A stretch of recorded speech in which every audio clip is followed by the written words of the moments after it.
Која е агенцијата Брима која ја спроведе анкетата за политичките ставови на населението во Република Македонија? Под името Брима не постои агенција на интернет, но се појавува Брима ДОО, за која стои дека е под интернационалната агенција Брима Галуп.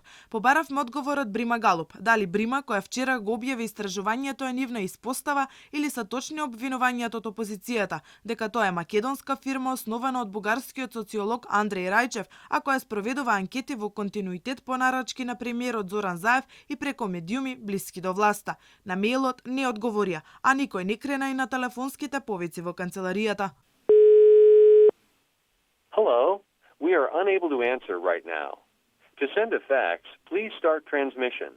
To leave a voice message, please speak after the beep. Thank you. Во меѓувреме, лидерот на ВМРО ДПМН Мицкоски изјави дека преку тендер владата платила 120.000 евра да се спроведе анкетата на Брима, а резултатите ќе бидат во полза на СДСМ. Од владата веднаш демантираа. Оттаму во соопштение напишаа дека не постои јавна набавка за анкетата, односно истражување на јавно мислење на Брима, ниту пак истата е платена со пари на граѓаните. Побараа дури извинување од првиот човек на ВМРО ДПМН. Демантираа и од приватната агенција за испитување на јавното мислење Брима. Нивното истражување било спроведено од 27 август до 9 септември 2021 година и било нарачано и платено од Слободен печат. Демантот на Брима го објави токму Слободен печат.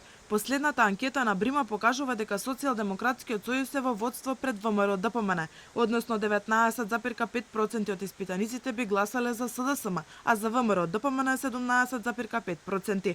Предходното истражување на Брима исто така покажа предност на СДСМ пред ВМРО ДПМН и тогаш најголемата опозицијска партија реагираше дека агенцијата Брима не е позната на Брима Галуп и дека анкетите се штелуваат по нарачки на СДСМ.